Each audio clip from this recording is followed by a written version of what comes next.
if you decide to go the wireless route, it's one of the few high-end tables that will actually do a Bluetooth aptX HD signal to a pair of speakers.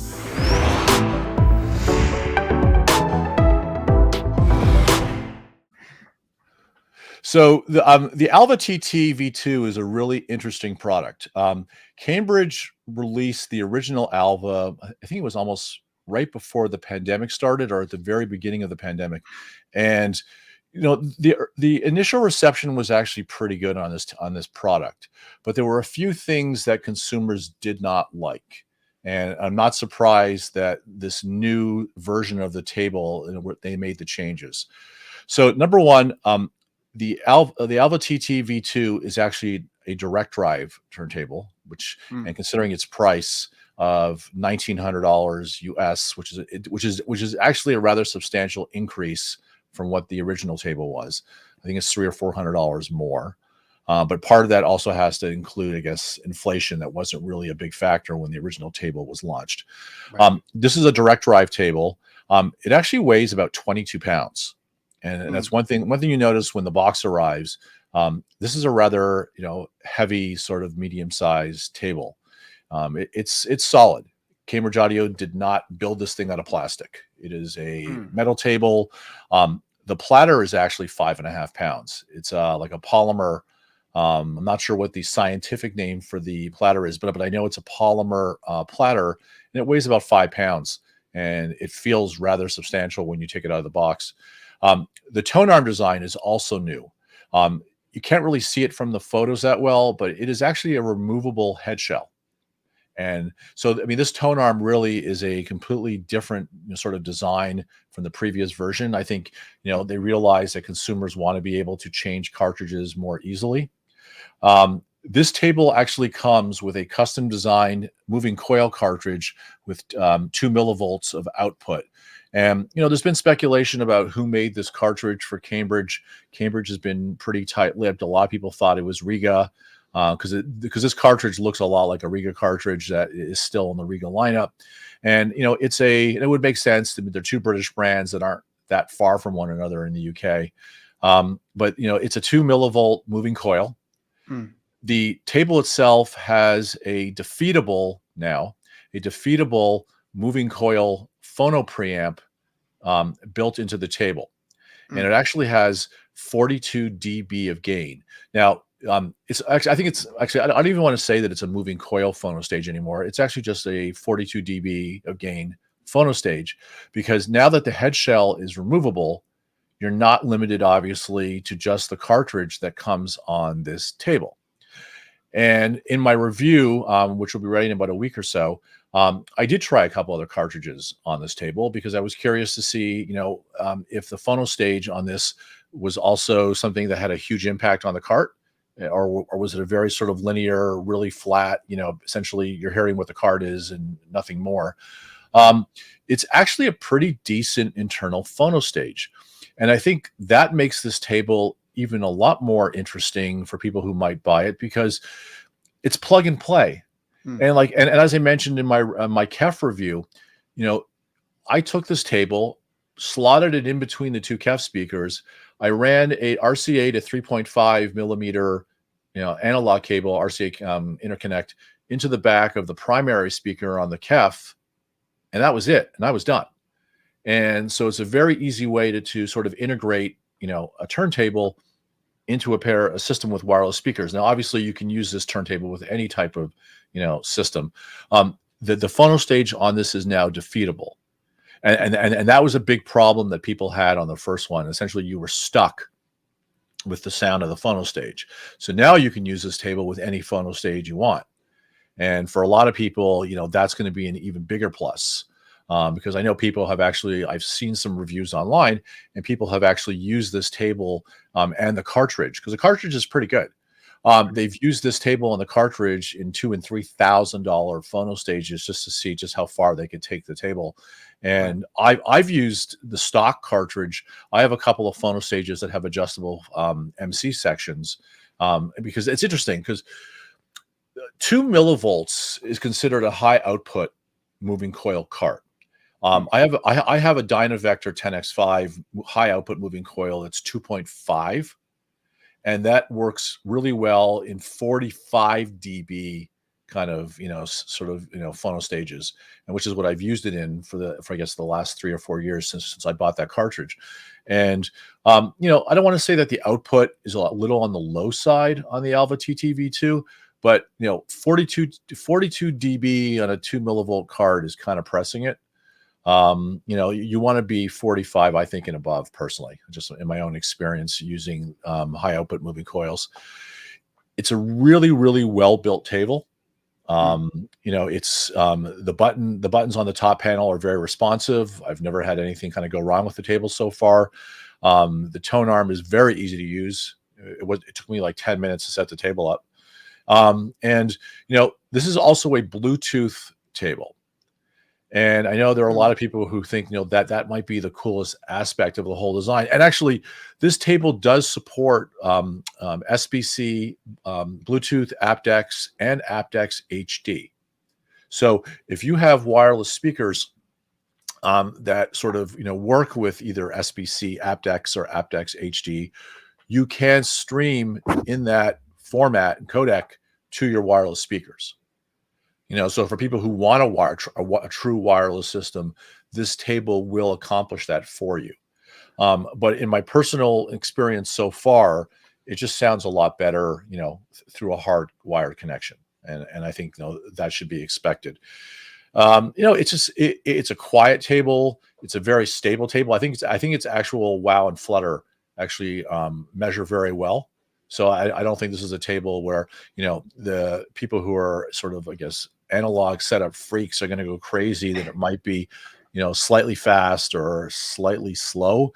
I would say this table actually sounds maybe slightly fast, kind of like a Riga. I've noticed that it definitely has the pace rhythm thing of a Riga table down pretty well. It's an easy table to sort of set up, use. I don't love the dust cover. I'm staring at this image right now, and I'm reminding myself that I've used the dust cover like once on the table, because dust covers resonate, and I think everyone accepts that, obviously they have a use, because essentially when the table is playing, or if it's not playing, you're keeping dust off the platter and the cartridge. But in reality, the sound in the room, essentially, unless your table is totally isolated on a wall shelf or on a very, very good stand, what's it called? The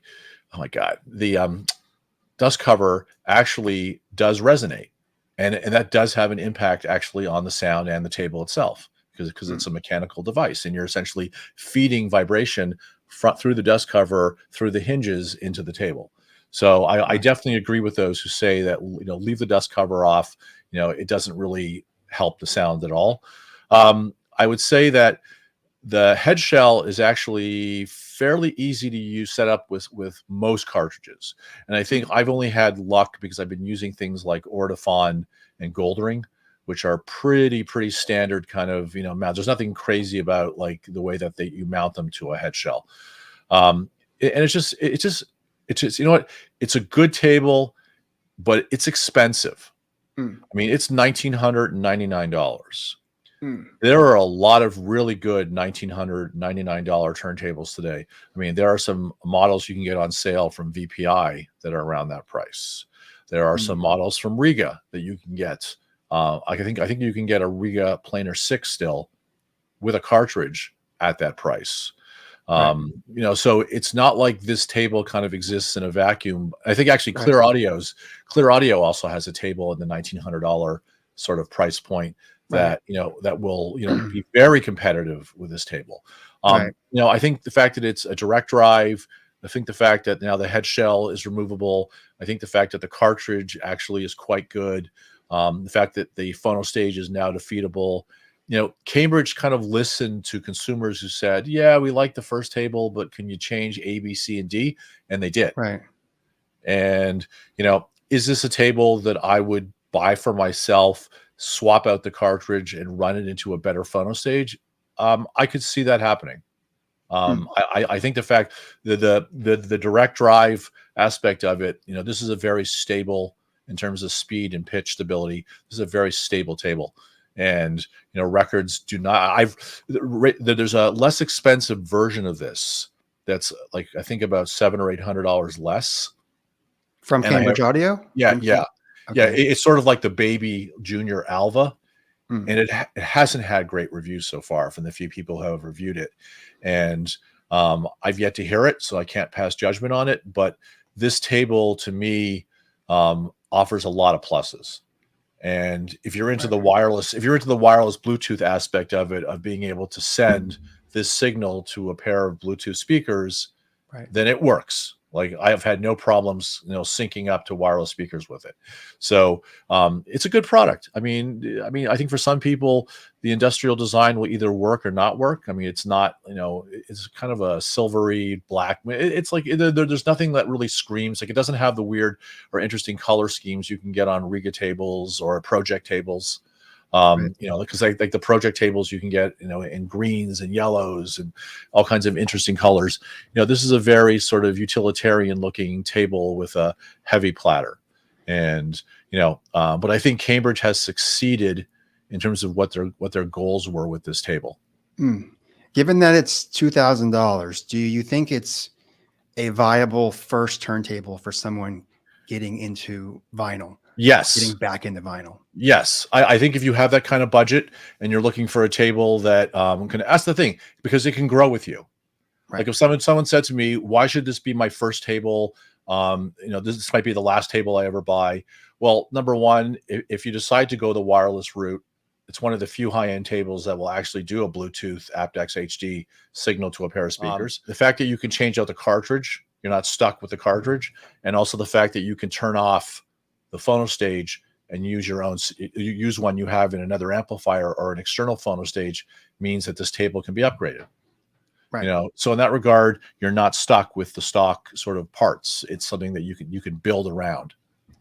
Did you find that you needed to upgrade the internal preamp, I or were mean, you it's an entry level phono stage with I would say the cartridge is probably better than the phono stage.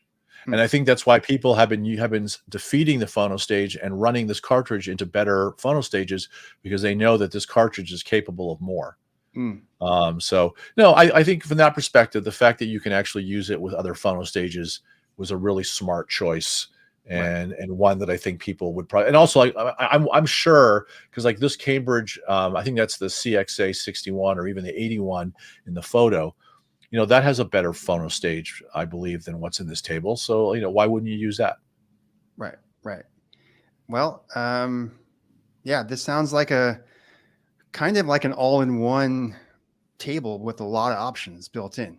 Yeah, That's and, and the build quality is solid. I mean, like you right away when you take it out of the box, you realize that this is not a plastic turntable or a right. plywood table, with a cheap MDF platter. This is built to last. I mean, this table will last people a long time. All right. Well, I guess I want to wrap it up with kind of maybe your recommendation rating on this. If there's a, how do you classify this?